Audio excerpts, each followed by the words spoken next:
వ్యాప్తంగా సంచలనం సృష్టించిన గాదె సాయికృష్ణ కేసు దర్యాప్తు వేగంగా జరుగుతోందని పోలీసులు చెబుతున్నారు.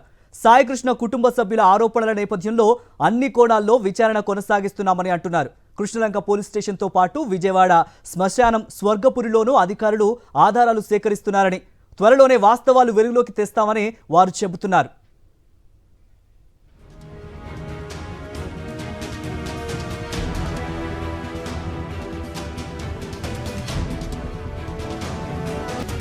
గాదె సాయికృష్ణ తల్లి విజయలక్ష్మి ఇచ్చిన స్టేట్మెంట్ ఆధారంగా విచారణ కొనసాగుతోంది. ఏసీపీ దైవప్రసాద్ నేతృత్వంలోని బృందం పలువురు పోలీస్ సిబ్బంది వాగ్మూలాలను నమోదు చేసింది. సాయికృష్ణను ఏ కేసులో ఎందుకు కృష్ణలంక స్టేషన్కు తీసుకొచ్చారనే అంశాలపై విచారణ టీం సభ్యులు ఆరా తీస్తున్నారు. ఇదే సమయంలో సాయికృష్ణను చంపేసిన పోలీసులు ఆ తర్వాత దహనం చేశారన్న ఆరోపణల నేపథ్యంలో స్వర్గపురిలో కూడా విచారణ చేపట్టారు. మే 23, 24, 25వ తేదీల్లో దహనం చేసిన గుర్తు తెలియని మృతదేహాల వివరాలను విచారణ బృందం పోలీసులు తెలుసుకుంటున్నారు. స్వర్గపురి ఎలక్ట్రిక్ ఫర్నేస్ ఆపరేటర్ బాషాను అదుపులోకి తీసుకుని ఆయన ఫోన్ను స్వాధీనం చేసుకున్నారు.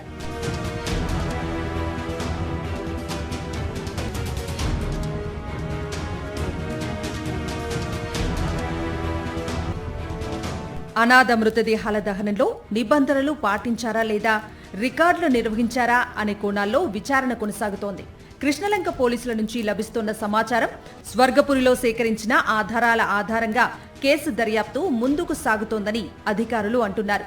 గాదె సాయికృష్ణ బతికున్నాడా, చనిపోయాడా అనేది చెప్పాలి అని వైఎస్ఆర్సీపీ నేత మాజీ మంత్రి పేర్ని నాని డిమాండ్ చేశారు. సాయికృష్ణ కేసులో ప్రజల్లో ఎన్నో సందేహాలు వ్యక్తమవుతున్నాయని, వాటిని తీర్చాల్సిన బాధ్యత ప్రభుత్వం మీద ఉందని ఆయన అన్నారు. ముద్దాయిగా ఉన్న సిఐ నాగరాజును ఎందుకు విచారించరు అని ప్రశ్నించారు. టాస్క్ ఫోర్స్ మీ నాయకత్వంలో పనిచేస్తుంది. కొత్తగా అతని మీద క్రైమ్ లేదు, బెయిల్ మీద బయటికి పోయాడు. నాన్ బెయిలబుల్ వారెంట్ ఉంటే తీసుకొచ్చి కోర్టుకు కదా పెట్టాలి. మే 9వ తారీఖు అతను పికప్ చేస్తే మే 9వ తారీఖు నుంచి గమ్మత్తు ఏంటంటే, ముద్దాయిగా ఉన్న నాగరాజుని ఇంతవరకు పిలిచి విచారణ చేయరు. టాస్క్ ఫోర్స్ ఆవిడని పిలుస్తారు. టాస్క్ ఫోర్సు కమిషనర్ గారి తర్వాత రెస్పాన్సిబిలిటీ ఉన్నటువంటి ఆఫీసర్ని పిలుస్తారు విచారణకి. శ్మశానానికి వెళ్తారు.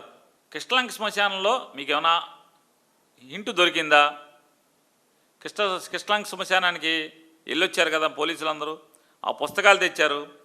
అక్కడ శవదహనం చేసేటువంటి బాధ్యుడైనటువంటి భాషను తీసుకొచ్చారు బయటికి పోలీస్ స్టేషన్కి. ఇవన్నీ మీడియా కథనాలు మీడియాలో చూపిస్తున్నారు. సాయికృష్ణ మిస్సింగ్ కేసులో విజయవాడ కమిషనర్ పాత్ర ఉందనే అనుమానాల నేపథ్యంలో ఆయన ఆధీనంలో ఉన్న టాస్క్ ఫోర్స్ అధికారులను ఎలా విచారణ చేస్తారు? విచారణ అధికారి దైవప్రసాద్ తన పై స్థాయి అధికారులను విచారించగలరా లాంటి పలు ప్రశ్నలను వైఎస్ఆర్సీపీ సంధిస్తోంది. వాటికి ప్రభుత్వం ఏం సమాధానం చెబుతుందో వేచి చూడాలి.